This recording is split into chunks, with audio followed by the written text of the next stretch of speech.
नमस्कार। हिंदी की पाठ्य पुस्तक अंतरा भाग 2 ऐच्छिक के अंतर्गत हम पढ़ रहे थे सूर्यकांत त्रिपाठी निराला द्वारा रचित कविता गीत गाने दो मुझे और सरोज स्मृति।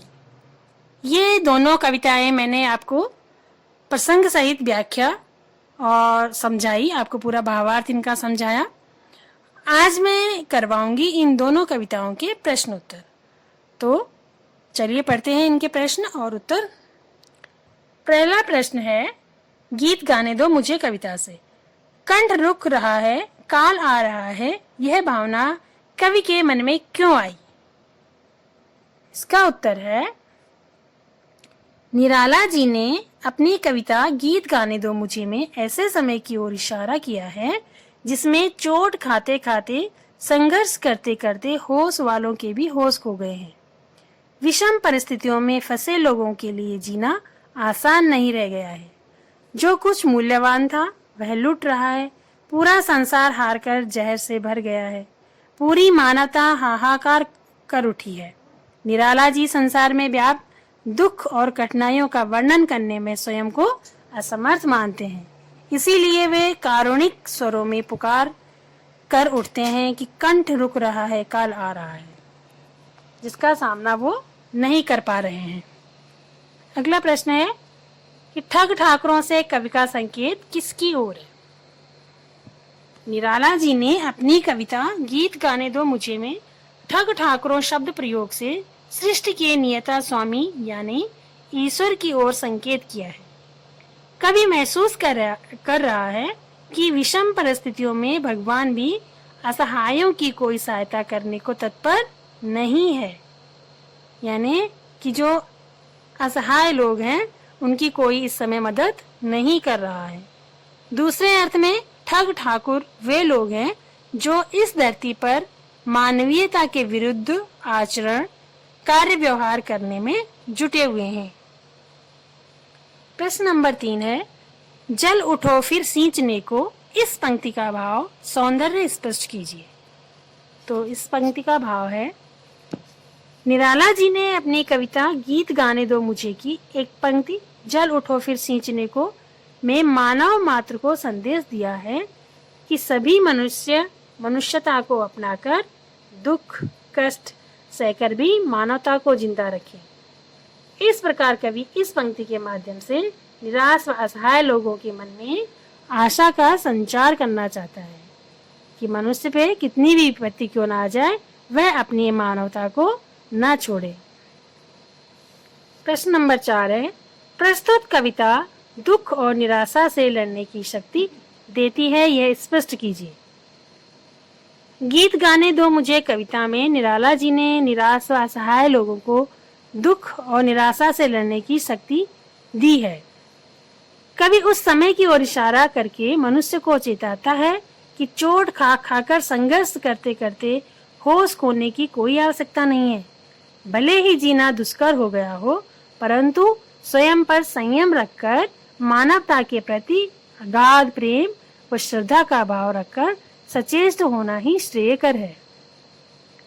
इसलिए अब तक यदि हमने कुछ खोया है तो भी उसे भूलकर अपने जीवन में आशा जगाएं।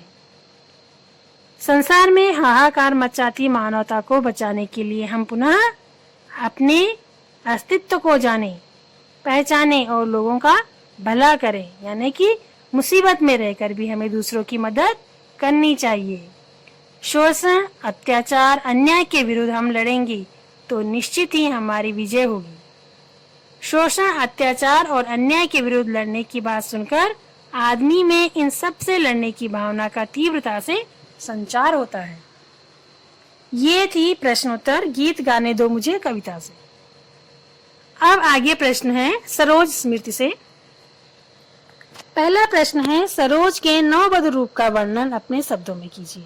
तो सरोज के नववधु वो कैसी दिखती थी और उसका लालन पालन कैसे हुआ, उसके परिधान कैसे थे, है ना, जब वो नववधु थी। चलिए थोड़ा बहुत मैं इसका आंसर आप खुद भी लिख सकते हैं, फिर भी थोड़ा सा मैं गाइड करती हूँ।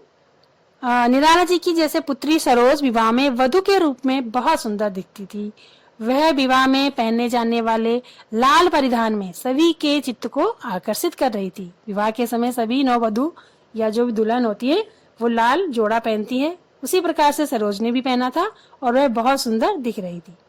पिता धनाभाव के कारण, यानी धन नहीं था उनके पास, धन का अभाव था, जिसके कारण उसके लिए बहुमूल्य आभूषण तो नहीं बनवा सके, परंतु गौरांगी सरोज के नए नक्श आभूषणों के मोहताज भी न थे। यानी वह बहुत बिना गहनों के ही बहुत सुंदर लग रही थी।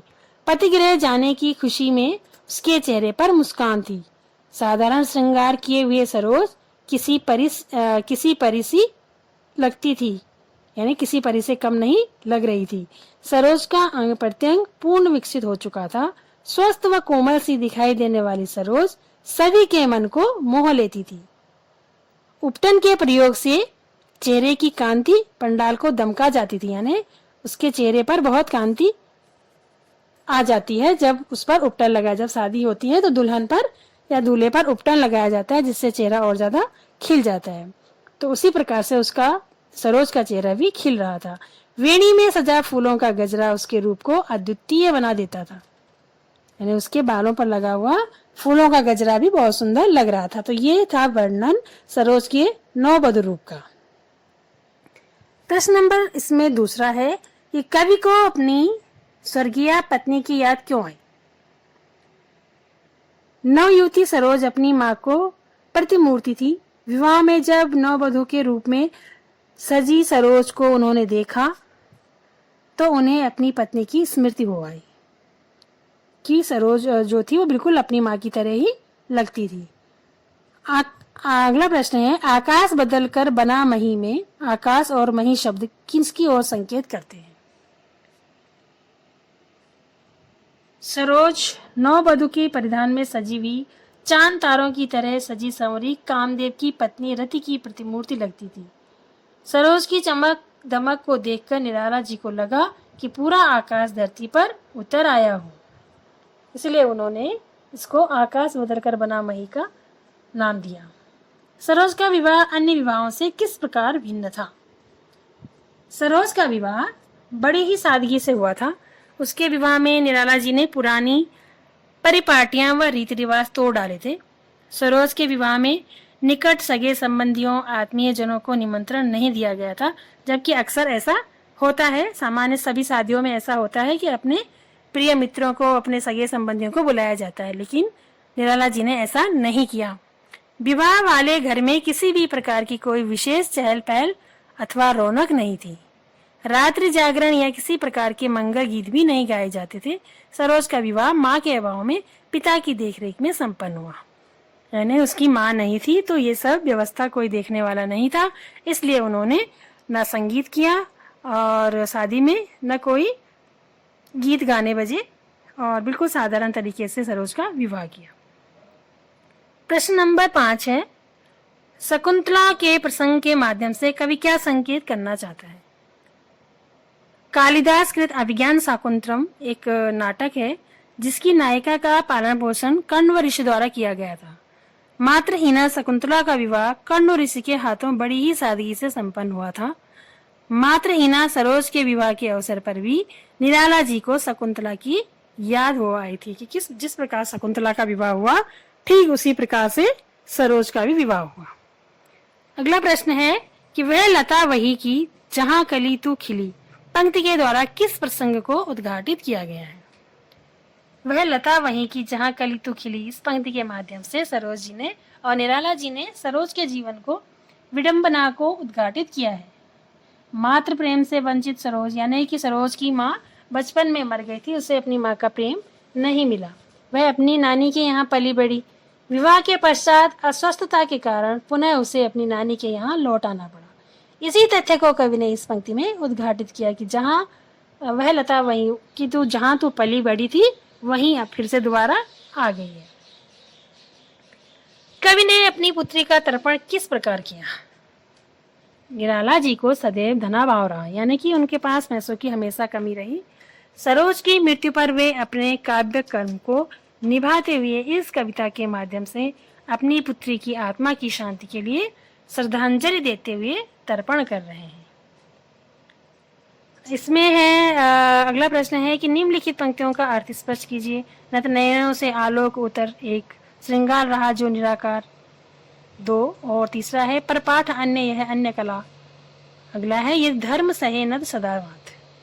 तो पहली पंक्ति का अर्थ बताती हूँ। नत नयनों से आलोक उतर, इसका अर्थ है विवाह के अवसर पर लज्जावश सरोज की चमकती आंखें झुकी थी, उसकी झुकी आंखों में प्रसन्नता के भाव छुपे थे। श्रृंगार रहा जो निराकार, इसका अर्थ है कि सरोज के विवाह के अवसर पर महंगा अथवा भारी भरकम श्रृंगार नहीं किया गया था, वह सरलता और सादगीपूर्ण श्रृंगार से सजी धजी थी। परपाठ अन्य यह अन्य कला, यानी इसका अर्थ है विवाहिता सरोज को देखकर निराला जी को कालिदास द्वारा रचित अभिज्ञान शाकुंतलम नाटक की नायिका शकुंतला की याद हो आई। वे कहते हैं कि शकुंतला की कथा तो कल्पना पर आधारित थी, परंतु सरोज का विवाह तो साक्षात व यथार्थ उनकी आंखों के सम्मुख हो रहा था। लेखक और व्यवहार दो विभिन्न कलाएं हैं। लेखन और व्यवहार दो विभिन्न कलाएं हैं। अगला है यदि धर्म रहे न तो सदा मात। निराला जी कहते हैं कि यदि मनुष्य के साथ उसका धर्म होता है तो वह सदैव सिर झुकाकर उसे धारण करता है और अपना हर कार्य धर्मानुकूल ही करता है, यानी कि जो व्यक्ति धर्म के अनुसार चलता है उसके सभी कार्य धर्म के अनुकूल ही होते हैं। तो ये थे